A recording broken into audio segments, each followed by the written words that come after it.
दोस्तों, बहुत समय पहले की बात है। एक घने जंगल के किनारे बसा हुआ एक शांत और सुंदर गांव था, शिवपुर। यहाँ मिट्टी के घरों की कतारें थीं, पगडंडियों पर बैलगाड़ियां चलती थीं और खेतों में हल चलाते किसान दिखते थे।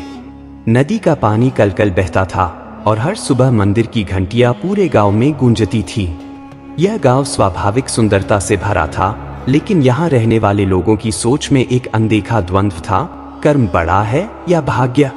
गांव के बड़े बुजुर्ग अक्सर कहते, बेटा, जो भाग्य में लिखा है वही मिलेगा, मेहनत करने से कुछ नहीं बदलता। तो कुछ लोग इसके उलट मानते, कर्म ही सबसे बड़ा धर्म है, जो करेगा वही पाएगा। इन्हीं बातों के बीच एक 20 वर्षीय युवक वेदांत भी रहता था। वह गांव का एक साधारण लड़का था, न ज्यादा अमीर न ज्यादा गरीब। वह अपने माता पिता के साथ एक छोटे से मिट्टी के घर में रहता था और ईमानदारी से अपना जीवन जीता था।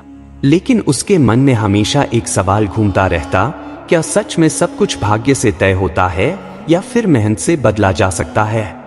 एक दिन अपने सवालों के जवाब ढूंढने के लिए वेदांत गांव से बाहर निकल पड़ा। वह अकेले नदी के किनारे किनारे चलते हुए जंगल की ओर बढ़ने लगा। दूर से पक्षियों की मधुर आवाजें आ रही थीं और हल्की ठंडी हवा चल रही थी। चलते चलते वह एक सुनसान जगह पर पहुंचा। वहां एक पीपल का बहुत पुराना पेड़ खड़ा था और उसके नीचे एक वृद्ध साधु ध्यान में बैठे थे। उनकी लंबी सफेद दाढ़ी थी, आंखें बंद थीं और शरीर पर गेरुए वस्त्र थे। वे किसी और दुनिया में खोए हुए प्रतीत हो रहे थे। वेदांत ने सोचा कि शायद यह साधु उसे उसके सवालों का उत्तर दे सकता है। वह उनके पास गया और धीरे से बोला, स्वामी जी, क्या मैं आपसे कुछ पूछ सकता हूं? साधु ने अपनी आंखें खोली। उनकी दृष्टि गहरी और रहस्यमय थी। वे हल्की मुस्कान के साथ बोले, हर सवाल का उत्तर ढूंढने वाला ही आगे बढ़ता है। पूछो बालक। वेदांत ने झिझकते हुए कहा, स्वामी जी, मैं बचपन से सुनता आया हूं कि जो भी हमारे साथ होता है वह पहले से लिखा होता है।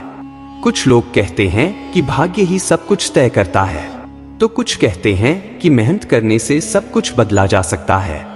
क्या सच में ऐसा है? साधु कुछ देर तक वेदांत को देखते रहे, फिर बोले, कर्म और भाग्य, यह दोनों जीवन के दो पहिए हैं, लेकिन इनमें से कौन अधिक शक्तिशाली है, इसे समझने के लिए केवल शब्द नहीं, अनुभव चाहिए। क्या तुम सच में जानना चाहते हो? वेदांत ने उत्सुकता से सिर हिलाया। हाँ स्वामी जी। साधु मुस्कुराए और बोले, तो फिर तुम्हें कुछ परीक्षाओं से गुजरना होगा। तुम्हें अपने जीवन में ऐसी घटनाओं को अनुभव करना होगा जो तुम्हें बताएंगी कि कर्म बड़ा है या भाग्य। क्या तुम तैयार हो? वेदांत थोड़ा घबराया, लेकिन फिर आत्मविश्वास से बोला, हाँ मैं तैयार हूं। साधु ने वेदांत को ध्यान से देखा और कहा, तुम्हें गांव लौटकर 3 दिनों तक बस देखना और सुनना है। कुछ मत बोलो, कोई राय मत दो। बस यह समझने की कोशिश करो कि लोग अपने जीवन को कैसे देखते हैं, भाग्य के भरोसे या कर्म की शक्ति से। फिर तीसरे दिन आकर मुझे बताओ कि तुमने क्या सीखा। वेदांत को यह बहुत आसान लगा। वह साधु को प्रणाम करके गांव की ओर लौट गया। अगले 3 दिनों तक वेदांत चुपचाप गांव के लोगों को देखता और उनकी बातें सुनता रहा। पहले दिन उसने देखा कि एक किसान रो रहा था क्योंकि उसकी फसल पूरी तरह बर्बाद हो गई थी। वह कह रहा था, भगवान ने मेरा भाग्य ही खराब लिखा है, मैं क्या कर सकता हूँ। दूसरे दिन उसने देखा कि एक गरीब लकड़हारा दिन रात मेहनत करके पैसे जोड़ रहा था ताकि अपने बच्चों को पढ़ा सके। वह कह रहा था, किस्मत मेरे हाथ में नहीं, लेकिन मेरी मेहनत मेरे हाथ में है। तीसरे दिन उसने एक बुजुर्ग महिला को यह कहते सुना, जो भाग्य में लिखा है वही होगा, फिर मेहनत क्यों करे। अब वेदांत उलझन में था।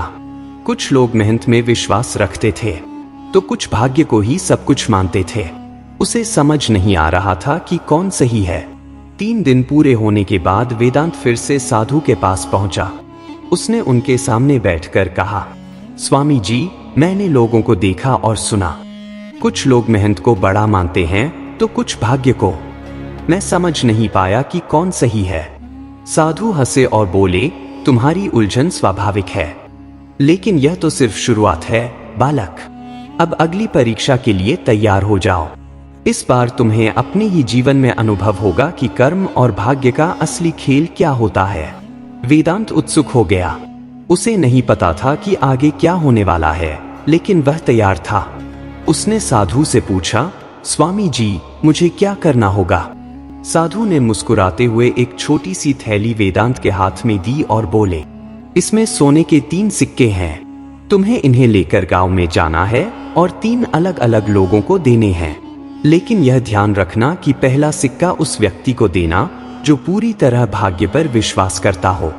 दूसरा सिक्का उस व्यक्ति को देना जो सिर्फ मेहनत में विश्वास करता हो। और तीसरा सिक्का उस व्यक्ति को देना जो दोनों पर समान रूप से विश्वास रखता हो। फिर लौटकर मुझे बताना कि क्या हुआ। वेदांत ने सिर हिलाया और सिक्के लेकर गांव की ओर चल पड़ा। गांव में पहुंचते ही वेदांत सबसे पहले गोवर्धन काका के पास गया। वे गांव के सबसे बड़े भाग्यवादी माने जाते थे। उनकी फसल कई बार नष्ट हो चुकी थी, लेकिन वे कभी मेहनत से ज्यादा ध्यान नहीं देते थे। वे हमेशा यही कहते, जो लिखा है वही होगा। वेदांत उनके पास गया और कहा, काका, मैं आपको यह सोने का सिक्का देना चाहता हूँ। गोवर्धन काका पहले तो चौंके, फिर खुशी से बोले, अरे वाह, देखो, मेरे भाग्य में सोना आना लिखा था, इसलिए यह मेरे पास आ गया। उन्होंने सिक्का लिया, लेकिन अगली ही घड़ी उन्होंने उसे बेकार की चीजों में उड़ा दिया। वेदांत यह देखकर सोचने लगा, अगर इन्हें यह सिक्का मेहनत से मिला होता तो क्या ये इसे ऐसे ही गवा देते? अब वेदांत गांव के सबसे मेहनती व्यक्ति रामू लकड़हारे के पास पहुंचा। वह दिन रात जंगल से लकड़ियां काट कर लाता और मेहनत से अपना पेट पालता था। वेदांत ने कहा, रामू काका, मैं आपको यह सोने का सिक्का देना चाहता हूँ।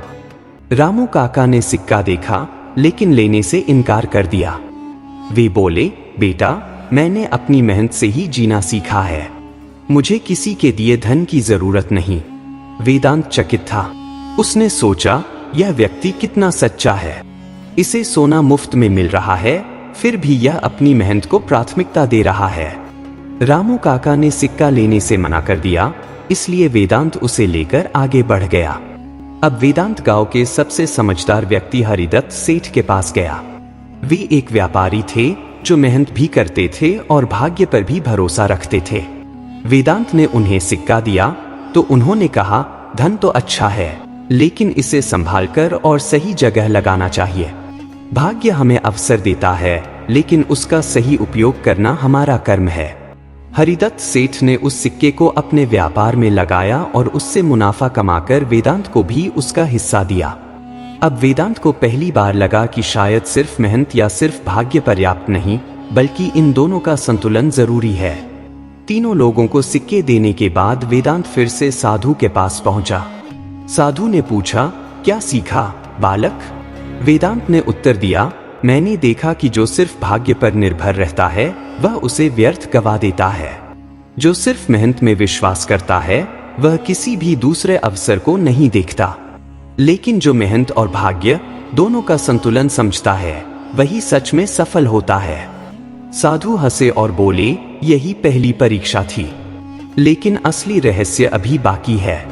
अगली परीक्षा के लिए तैयार हो जाओ। वेदांत अब पहली परीक्षा से बहुत कुछ सीख चुका था, लेकिन उसके मन में अब भी कई सवाल थे। क्या सच में भाग्य और कर्म का संतुलन ही सबसे बड़ा सत्य है? क्या हर कोई अपने भाग्य को बदल सकता है या कुछ चीजें तय होती हैं?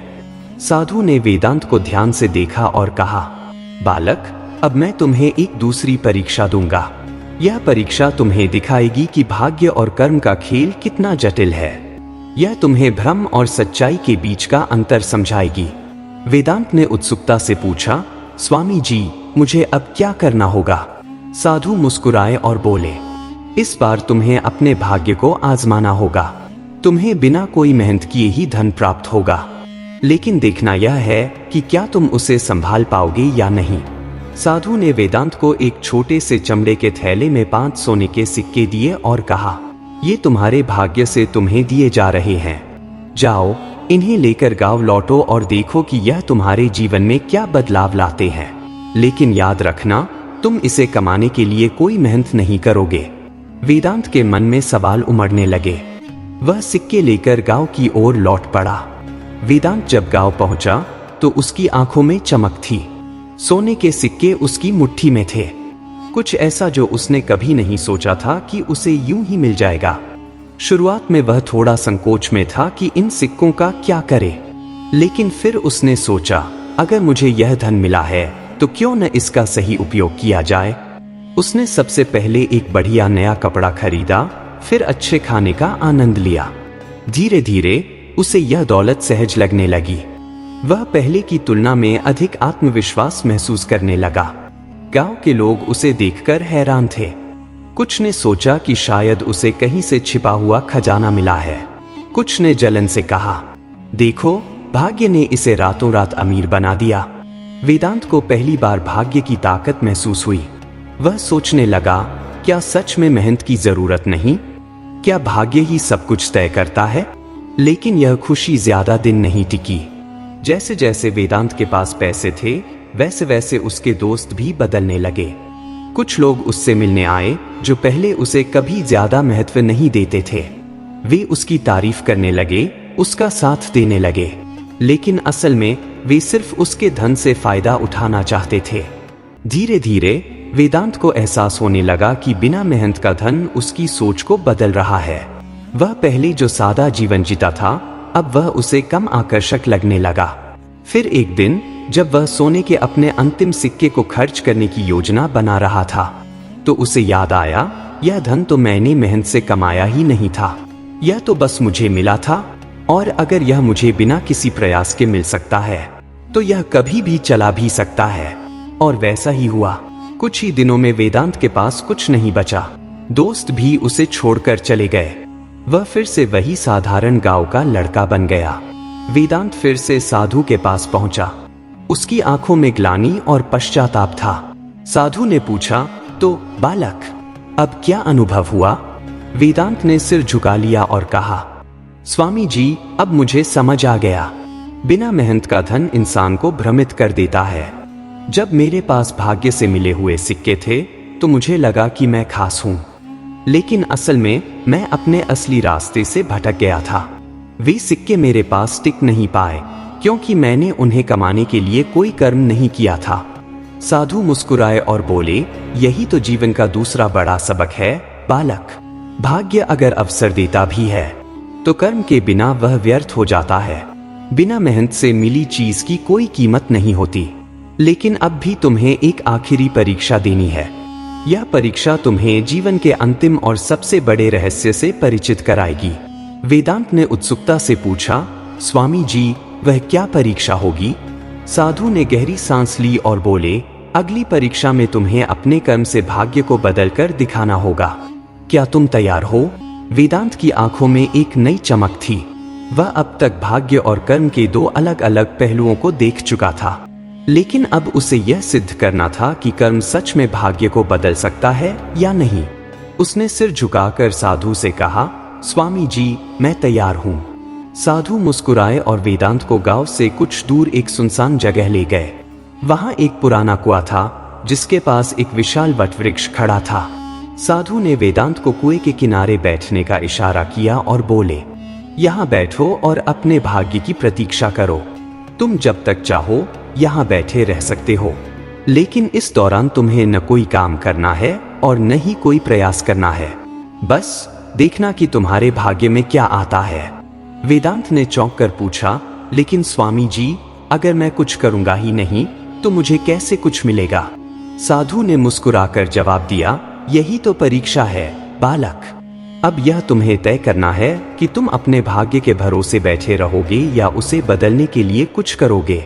वेदांत ने साधु की बात को ध्यान से सुना और वहां बैठ गया। पहले कुछ घंटों तक वेदांत को कोई दिक्कत नहीं हुई।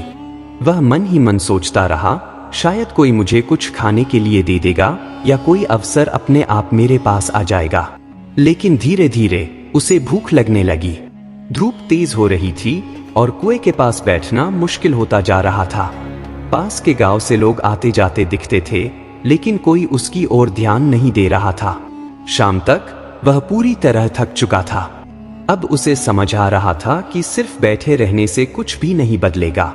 वह सोचने लगा, क्या सच में मेरा भाग्य तय कर रहा है कि मैं भूखा रहूं? या यह मेरी अपनी गलती है कि मैं कुछ नहीं कर रहा? अब वेदांत के सामने पहली चुनौती थी अपनी भूख मिटाने की। उसे याद आया कि साधु ने उसे सिर्फ बैठने के लिए कहा था, लेकिन यह नहीं कहा था कि वह अपने आसपास की चीजों का उपयोग नहीं कर सकता। उसने चारों ओर देखा और देखा कि पास के वटवृक्ष पर मीठे जंगली फल लगे हुए थे। अगर मैं इन्हें तोड़ लूं तो क्या यह भाग्य का उपहार होगा या मेरे कर्म का फल? थोड़ी देर सोचने के बाद उसने खुद को समझाया, अगर मैं इन फलों को लेने के लिए मेहनत करता हूं तो यह मेरा कर्म होगा, न कि केवल भाग्य। उसने पेड़ पर चढ़कर कुछ फल तोड़े और खाए। अब उसकी भूख शांत हो गई थी। अब समस्या थी पानी की। कुएं में पानी था, लेकिन उसे निकालने के लिए कोई रस्सी या बाल्टी नहीं थी। पहले तो वेदांत बैठा रहा, यह सोचकर कि शायद कोई आएगा और उसे पानी देगा। लेकिन कुछ समय बीतने के बाद उसे एहसास हुआ कि उसे खुद ही समाधान खोजना होगा। उसने आसपास देखा और कुछ लंबी बेलें खोज निकाली। उसने बेलों को जोड़कर एक रस्सी बनाई और पास पड़ी एक टूटी हुई मिट्टी की मटकी को उसमें बांध दिया। धीरे धीरे उसने कुएं से पानी खींचा और अपनी प्यास बुझाई। अब उसे समझ आ रहा था कि बिना प्रयास किए कुछ भी हासिल नहीं होता। रात होने लगी थी। जंगल के किनारे होने के कारण जंगली जानवरों का खतरा था। वेदांत को अपनी सुरक्षा का प्रबंध करना था। उसने पास पड़ी कुछ सूखी टहनियां इकट्ठी की और एक छोटी सी झोंपड़ी बना ली। यह काम कठिन था, लेकिन आखिरकार उसे एक सुरक्षित जगह मिल गई जहां वह आराम से सो सकता था। अब वेदांत को पूरी तरह समझ आ चुका था कि भाग्य केवल अवसर देता है, लेकिन उनका सही उपयोग करना हमारे कर्म पर निर्भर करता है। अगली सुबह साधु वापस आए। वेदांत अब पहले से अधिक आत्मविश्वास से भरा हुआ लग रहा था। साधु ने मुस्कुराकर पूछा, तो बालक, क्या तुम्हारा भाग्य तुम्हें कुछ देने आया? वेदांत ने सिर झुकाया और कहा, स्वामी जी, पहले मुझे लगा कि अगर मैं यहाँ बैठा रहूं तो मेरा भाग्य खुद ही मुझे कुछ देगा, लेकिन जब भूख लगी तो मुझे खुद पेड़ से फल तोड़ने पड़े। जब प्यास लगी तो मुझे खुद कुएं से पानी निकालना पड़ा, और जब रात हुई तो मुझे अपनी सुरक्षा खुद ही करनी पड़ी। साधु ने सिर हिलाया और बोले, यही जीवन का सबसे बड़ा सत्य है बालक। भाग्य केवल मार्ग दिखाता है, लेकिन यदि तुम कर्म नहीं करोगे तो वह मार्ग भी व्यर्थ हो जाएगा। अब वेदांत को कर्म और भाग्य का पूरा अर्थ समझ में आ चुका था। साधु ने अंतिम बार वेदांत की ओर देखा और बोले, अब तुम तैयार हो बालक। अब तुम जीवन का सबसे बड़ा सत्य जानते हो, और यही तुम्हारी अंतिम परीक्षा थी। साधु ने वेदांत की आंखों में देखा। अब वह पहले जैसा भोला गांव का लड़का नहीं था। उसकी आंखों में समझदारी की चमक थी, जैसे उसने कोई गहरा ज्ञान प्राप्त कर लिया हो। बालक, अब तुम बताओ, तुम्हें क्या लगता है, कर्म बड़ा है या भाग्य? वेदांत ने गहरी सांस ली और कहा, स्वामी जी, मैं पहले सोचता था कि भाग्य ही सब कुछ है। फिर जब मुझे बिना मेहनत के धन मिला तो मैंने सोचा कि शायद भाग्य ही सबसे शक्तिशाली है। लेकिन जब वह धन मेरे हाथ से निकल गया, तब मुझे समझ आया कि भाग्य अगर अवसर देता भी है तो उसे संभालना हमारे कर्म पर निर्भर करता है। साधु मुस्कुराए और बोले, अब तुमने जीवन का असली रहस्य समझ लिया है। भाग्य और कर्म एक ही सिक्के के दो पहलू हैं। भाग्य अवसर देता है, लेकिन उसे बदलने की शक्ति केवल कर्म के पास होती है। साधु के ये शब्द वेदांत के मन में गूंजने लगे। अब उसे समझ आ गया था कि जीवन में कुछ भी बिना प्रयास के नहीं मिलता। उसने निश्चय किया कि वह गांव लौटकर अपने कर्म से अपने भाग्य को खुद गढ़ेगा। वह साधु के चरणों में गिरा और बोला, स्वामी जी, आपने मुझे सच्चा ज्ञान दिया। अब मैं इसे अपने जीवन में अपनाऊंगा। साधु ने उसके सिर पर हाथ रखा और आशीर्वाद दिया, जाओ और अपने कर्मों से अपना भविष्य खुद बनाओ। इसके बाद वेदांत गांव लौट आया, लेकिन अब वह पहले जैसा नहीं था। उसने अपने खेतों में मेहनत करना शुरू किया, गांव के लोगों की मदद करने लगा और धीरे धीरे अपने कर्म से सफलता प्राप्त करने लगा। कुछ वर्षों बाद वह गांव का सबसे सम्मानित व्यक्ति बन गया। लोग उसकी ईमानदारी और मेहनत की सराहना करने लगे। अब वह जानता था कि भाग्य से अधिक महत्वपूर्ण कर्म होता है, क्योंकि सही कर्म ही भाग्य को बदल सकता है। वेदांत की कहानी हमें सिखाती है कि जीवन में केवल भाग्य के भरोसे बैठने से कुछ नहीं मिलता। अगर हमें अपने जीवन को संवारना है तो हमें अपने कर्म पर विश्वास करना होगा। भाग्य केवल अवसर देता है, लेकिन उसे सच में सफल बनाना हमारे कर्म पर निर्भर करता है। इस प्रकार वेदांत ने अपने अनुभवों से समझ लिया कि भाग्य केवल अवसर देता है, लेकिन असली सफलता केवल कर्म से ही संभव है। उसने अपने जीवन को मेहनत और ईमानदारी से संवारा, जिससे उसे सच्ची संतुष्टि और सफलता मिली। यह कहानी हमें सिखाती है कि भाग्य और कर्म के बीच संतुलन ही जीवन की असली कुंजी है। अगर आपको यह कहानी अच्छी लगी हो तो इसे लाइक, शेयर और कमेंट करना न भूलें। साथ ही हमारे YouTube channel truth of life को सब्सक्राइब जरूर करें, ताकि आपको ऐसी ही और प्रेरणादायक कहानियां मिलती रहें।